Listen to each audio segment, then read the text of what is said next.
They said she had the hands of the gods, that no matter how your head looked, flat, square, round, or ruined, once Amarachi braided you, you'd walk out looking like a queen. But nobody knew the price. In the heart of Lagos, her salon was always full. Her braids, legendary. Her beauty, ageless. But hidden behind every perfect cornrow was a curse. This is not just a story about hair. It's a story about stolen glory, ancient witchcraft, and a girl who almost lost everything just for wanting to look beautiful. Welcome to the tale of Amarachi, the witch who fed on front hairs. Amarachi sat gracefully in her thriving salon shop, her fingers dancing effortlessly through strands of braiding extensions as she worked on a young woman's hair. Her client sat on a cushioned chair, head tilted forward, trusting Amarachi's hands more than a surgeon's blade. Around them, the salon buzzed with life, women seated in every corner, some on stools, others standing by the walls, all waiting patiently for their turn. Outside, the afternoon sun scorched the earth, but inside Amarachi's salon, the only heat anyone cared about was the one she put into her magical braiding technique. She wasn't just the best in Lagos, she was the best in all the towns. It didn't matter if your head was shaped like a coconut, melon, or upside-down bucket, once Amarachi touched your scalp, you would leave the salon looking like a goddess. Her braids were so neatly done, so well-patterned, so perfectly aligned, that women who wore the most expensive wigs still found themselves feeling insecure beside her work. Her fame spread like wildfire. Women traveled from villages and cities to book an appointment with her. Some came with headscarves tied low, hiding the shame of broken hairlines. Others came out of curiosity. But all left transformed, glowing, confident, and ready to turn heads. So popular was Amarachi's salon that it was permanently booked. You couldn't walk in casually and expect to be attended to. Some women booked their slots 2 months ahead. Even the local government chairman's wife once had to wait for 2 weeks before Amarachi could slot her in. There was a saying in town, if Amarachi braids your hair, even your enemies will pause to admire you before they remember they hate you. And truly, her salon was a haven. There was laughter, music, gossip, and praise. Amarachi would tease her clients gently while braiding. You dey complain say your head no fine. My sister, no your former stylist no sabi. When I finish, you go find pass Instagram filter. The women would laugh, confident that it was true. Amarachi was the most sought-after hairstylist in the bustling city of Lagos. Her salon, nestled between a provisions shop and a bubbling suya joint in Suralere, never knew silence. From dawn to deep into the night, it echoed with laughter, gossip, and the rhythmic snap of braid extensions. She was fast. Too fast. It took Amarachi just 10 minutes to transform any head into a crown of perfection. 10 minutes from dull to dazzling. Women walked into her salon with ordinary faces and left like enchantresses. Their new glow-turned heads sparked envy and left admirers breathless. Strangers complimented them. Market women paused to admire. Downfall drivers missed their stops. And in some cases, some husbands were snatched. Yes, some women got their husbands after a braid session at Amarachi's. But who could blame the men? Her work was not just beautiful, it was divine. Only a few, however, ever wondered, how could one woman be this perfect, this quick, this ageless? Amarachi never aged. Year after year, her face remained smooth, her waist snatched, her skin glowed like the morning dew. Her energy never waned. Even in her mid-30s, she looked 22. And if you ever dared ask her how she did it, she would smile and say, "Coconut oil and good sleep, my sister." But that was a lie. Amarachi wasn't ordinary. She wasn't even truly human, not anymore. She was an ancient witch from the forgotten village of Humans. Back home, they once called her Enenu, the mother of life, because she fed off the living to extend her own years. Her power came from hair. The strands she plaited, the sheddings from combs, the fallen braids she swept off the floor, she kept them all. Stored them in small clay pots hidden in a locked back room of her salon. At midnight, when the city slept, Amarachi chanted in whispers only spirits understood, soaking each strand with spells to restore her youth, steal beauty, and feed her immortality. But her secret hadn't always been safe. Years ago in Humans, she was exposed. A curious boy caught her bathing in a river under moonlight, her real face, withered and monstrous, reflecting back at him. He ran and told the village. When the elders came with fire and chains, Amarachi had vanished into the night like smoke. She fled to Lagos, the one place where people didn't care about your past, where a woman could be anything as long as she looked the part. And so she reinvented herself as Amarachi the miracle braider. Before the fame, before the overflowing shop and loyal clients, Amarachi had started small, working quietly under a local hairdresser in a busy corner of Oshodi.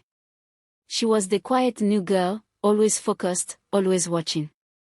People barely noticed her at first, except for how fast her hands moved. But it didn't take long before strange things began to happen. The women she braided soon found themselves losing the front of their hair completely. Their once proud edges disappeared, their hairlines receding overnight like waves pulled back into the sea. The scalp would go bare and shiny, refusing to grow a single strand no matter the oils or herbs applied. At first, it was blamed on cheap relaxers. Then, poor diet. Then, bad spiritual energy. But no one suspected Amarachi. Not yet. When the number of bald women in the neighborhood grew too much, the salon's owner accused Amarachi of bringing bad luck. She was dismissed quietly, without a fuss. Amarachi never argued. She simply packed her small black bag and walked away. Within weeks, she resurfaced in another part of Lagos, Ajij this time. The same pattern followed. Women left her chair looking beautiful, glowing, and transformed. But months later, their edges were gone. Gone without explanation. And this time, the loss was permanent. One by one, they had to face the mirror and shave off what remained, resorting to barbing their hair entirely. Still, Amarachi's name never came up. You see, she had mastered it. The art of timing. The spell of delay. The perfect illusion. What no one knew was that Amarachi fed on front hairs, the edges, the pride of a woman's crown. To her, they were more than strands, they were the fuel of her power, the source of her glow, the reason her skin stayed soft and her youth eternal. For years, Amarachi had no permanent home. She drifted from salon to salon, never staying long, never asking questions. She worked. She disappeared. She resurfaced somewhere new. Then one day, she changed her pattern. She opened her own shop. It was modest at first, a single-room space with a cracked mirror and a plastic chair. But her reputation exploded like kerosene on fire. Clients came in dozens. The money flowed. The shop grew. She bought a small apartment nearby, but no one ever saw it. Not even her closest customers. She never invited anyone over. Never took a single apprentice. Not one assistant. Not even to sweep hair or wash attachments. When people asked why, she would smile faintly and say, "I work best alone." But in a city like Lagos, where everyone talks, curiosity grew. Why she no trained person? Why nobody ever enter her house? Why all her customers fine today but bored tomorrow? Whispers spread like smoke under a locked door. Yet Amarachi kept braiding. Kept glowing. And the women, they kept coming. With every passing week, Amarachi grew richer and younger. Her salon was always full.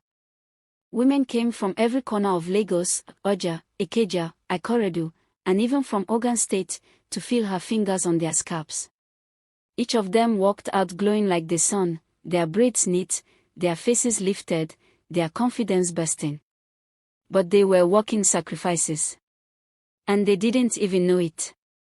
Months later, their front hairs would vanish. Smooth, shiny, bald patches would appear like curses they couldn't reverse. Even herbalists gave up. Dermatologists scratched their heads. Yet no one, not a single person, ever traced it back to Amarachi. She was careful. Always careful.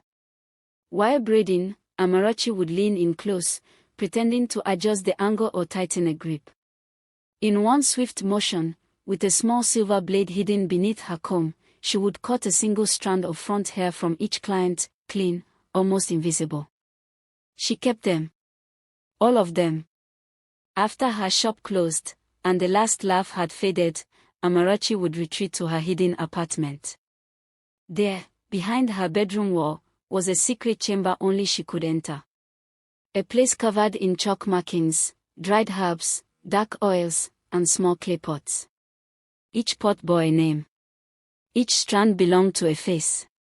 She would sit in the center of the room, light a black candle, and begin her incantations. Nkota Isai, Ibundu M, Nkota Isai, Na Mafo Ozo. Strands of glory, make me eternal, strands of pride, keep me powerful.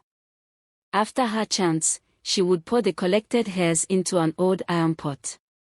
No oil, no water, just the crackling fire beneath it. The hairs would sizzle, blacken, twist. Then she would eat them. One by one. To her, they tasted like burnt sacrifice and sweet youth. And with every bite, her beauty deepened. Her skin glowed. Her bones stiffened with power. Her eyes shone like fire beneath the moonlight. It was her covenant. Her secret. Her curse. And as more women lost their edges, Amarachi grew more powerful. Yet, not a single soul had caught her. Not until now. Amarachi's power grew with every passing week. Her skin gleamed like polished bronze, her hips curved like carved wood, her eyes glowed in the dark. But with all the praise, all the clients, all the money, something still gnawed at her spirit. Hunger. A hunger that beauty could not fill. She had fed on thousands of hairs, processed, relaxed, dyed, and even bound, but there was one thing she had never tasted since she arrived in Lagos. Virgin hair. Untouched by relaxers. Pure, coiled by nature. Sacred. She craved it. She dreamed about it. She needed it to reach the next stage in her transformation. But for years, none had come. No client in the entire city had walked into her salon with truly virgin hair. She often closed each day angry and bitter, sitting on her apartment floor surrounded by strands she no longer desired. Why has no one with virgin hair entered my salon, she muttered. Has Lagos devoured all the pure ones? She didn't know that her answer was already clicking through her Facebook story. Far across the city, in a high-rise apartment on the island, sat Clara, a 22-year-old student and influencer with rich, natural Afro-textured hair. Since childhood, she had never touched it with chemicals. Her mother was old school, and Clara carried her natural crown like a silent rebellion. But Clara had grown tired. Her luxury wigs itched. Her bonnet always slipped at night. And she hated sitting for hours at the salon. That night, while scrolling through Facebook, Clara saw a viral post. A girl she followed had uploaded new pictures. Her hair was braided into a zigzag stitch so fine it looked digitally drawn. The comment section was on fire. Who did your hair? OMG, you look divine. Tag your stylist now, I beg. Minutes later, the girl edited her caption and tagged at Amarachi official. Clara clicked the link. What she saw amazed her. Dozens of videos. Glowing reviews. Braid patterns she'd never seen before. No stress. No pain. One caption even read. Only 10 minutes in Amarachi's hands and you're a brand new woman. Clara smiled. She had finally found the shortcut to beautiful braids. Without thinking twice, she clicked book now. Her appointment was scheduled for the third day of that week. That night, the night before her appointment, Clara had a dream. She found herself sitting in a strange salon filled with mirrors, but no reflection stared back at her. The walls were made of braided hair, and a shadowy woman stood behind her, whispering in a language Clara didn't understand. Her scalp began to burn. Her head grew heavier. Then the mirrors shattered all at once, and the woman lunged at her with silver eyes and fire in her mouth. Clara woke up drenched in sweat, her chest heaving. The room was quiet. Panicked, she ran to the bathroom and stared into the mirror. Her hair was still there, thick, black, coiled, untouched. She touched her head, still shaken. What kind of dream was that? She whispered. She had no answers. The next day, Clara dressed casually and tied her scarf loosely over her natural hair. She packed her essentials, water bottle, phone, earphones, and her power bank, and set out for Amarachi's salon with a mix of excitement and curiosity. When she arrived, the salon was quiet. The usual crowd had thinned out for the day. Amarachi was working on a client's hair, and Clara was the last name on the booking list. But the moment Amarachi turned and saw Clara's hair, something shifted in the air. Her hands froze mid-braid. Her heart skipped. Then leapt. For a brief second, her ageless face cracked into a rare smile, a wicked one that twitched at the corners of her lips. There it was. Virgin hair.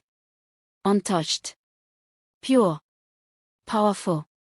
The kind her kind had waited decades to taste again. Suppressing her excitement, Amarachi bent low and began brushing the current client's hair like a woman possessed. Her fingers flew with desperate speed, weaving and knotting without pause. She barely said a word. As soon as she finished, she patted the client's shoulder, muttered a dry "You're done," and turned sharply to Clara. "Sit here, my dear," she said, her voice unusually warm. Clara smiled politely and took her seat, unaware that she had just become prey. As Amarachi touched Clara's hair, a wave of dark pleasure surged through her spine. Her fingers trembled slightly with anticipation. It's true, she thought. The moment has come. I will now become the most powerful among them all. Pretending to measure and pat Clara's strands, Amarachi leaned in as she always did and, snip, took a clean cut from her front hair. She tucked it quickly into her apron pocket. Then, as always, she braided Clara's hair with precision, care, and perfection. By the time she was done, Clara looked radiant. Unknowingly divine. Her face was sculpted in elegance, her glow fierce and commanding. Clara looked into the mirror and beamed. This is it, she said to herself. The content that will break the internet.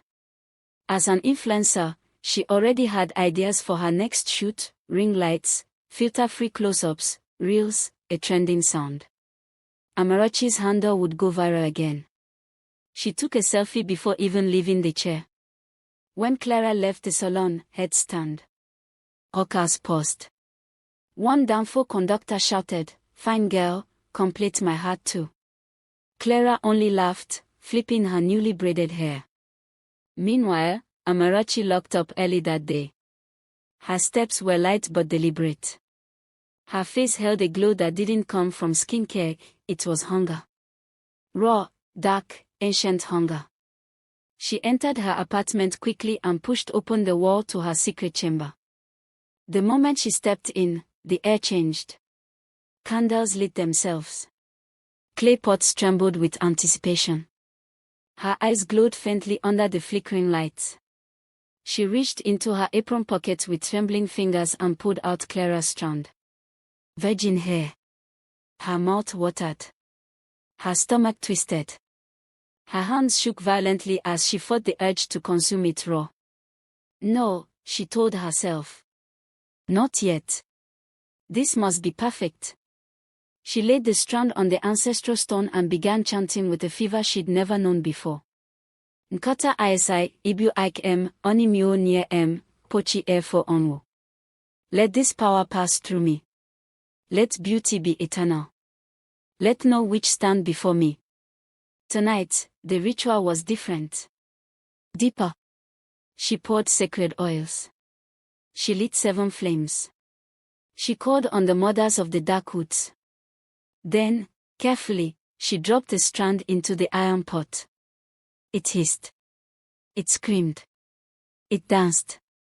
And when it was done, Amarachi scooped it from the fire and ate it, not like a queen savoring a delicacy, but like a starved prisoner tearing at her first meal in years. She licked her fingers. She gasped. Her body quaked. It is done, she whispered. But far across the city, Clara lay in her bed. And something inside her had begun to stir. Clara couldn't take it anymore. Every night since her visit to Amarachi's salon, her sleep had become a battlefield. Terrifying dreams clawed at her soul, visions of bald women weeping in the dark, hands made of braids reaching for her throat, mirrors that bled when she looked into them. She tried to shake it off, but each morning she woke weaker. She stopped posting on social media. Her smile faded. Her once vibrant energy dimmed. It was as if something had been taken from her, something invisible, but deeply personal. One night, she broke down and told her mother everything. Her mother, a woman of deep prayer and spiritual discernment, listened quietly, her face growing still as stone. When Clara mentioned the dream she had before the braiding, her mother stood up without a word and fetched her anointing oil. "This is not ordinary," she said softly. "You cross paths with something unclean." From that night, Clara's mother began to pray fervently, fasting, anointing her daughter's head each night before sleep. But the attacks continued. Until one morning, exactly 1 month after Amarachi's braiding, Clara untied her scarf and screamed. Her front hair was gone. Completely bald. Her scalp gleamed in the light like polished wood. Within days, her body broke down. Fever came. Then weakness. Then silence. She lay in bed, frail, ashamed, and frightened. It was during a prayer vigil that Clara's mother received a strange vision, a glimpse of a hidden chamber, a woman surrounded by smoke and burning strands of hair. At the center of it all stood Amarachi. The next day, she visited a prophet deep in the outskirts of Lagos. The man listened, closed his eyes, and simply said, "Your daughter's glory was exchanged through her crown. The hair that was taken is not natural. The one who took it is not just a woman, she is of the ancient dark ones." "Can it be reversed?" she asked. "Only if the sacrifice is returned, and fire swallows the source." That same week, things began to change in Amarachi's life. Her clients stopped coming. One by one, appointments were cancelled. The glow on her skin began to fade. She aged rapidly, first a line under her eye, then the softness of her cheeks sagged. Her reflection became distorted. She panicked.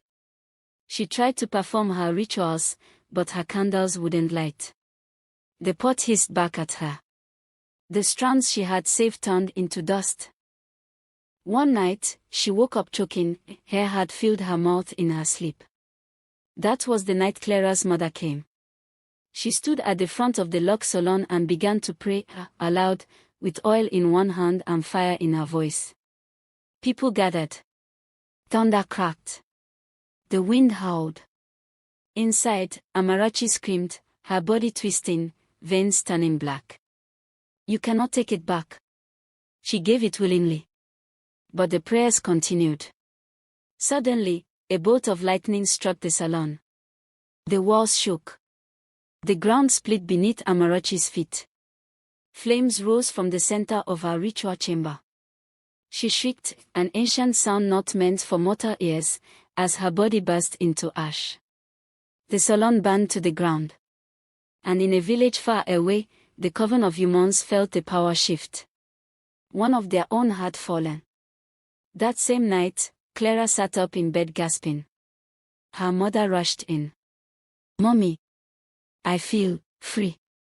She ran to the mirror, and slowly, before her eyes, soft new strands began to grow at the front of her scalp. Thick. Pure. Natural. Her color returned. Her eyes cleared. Her smile came back. Weeks later, Clara did a video. She didn't share all the details, but she spoke of her experience, warning others to be careful where they place their crown. Not every beautiful braid is safe, she said.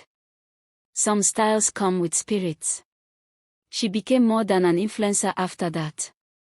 She became a voice. A movement. A mirror for young women to protect their glory and identity. And Amarachi. She became a whisper in the streets. A lesson. A legend.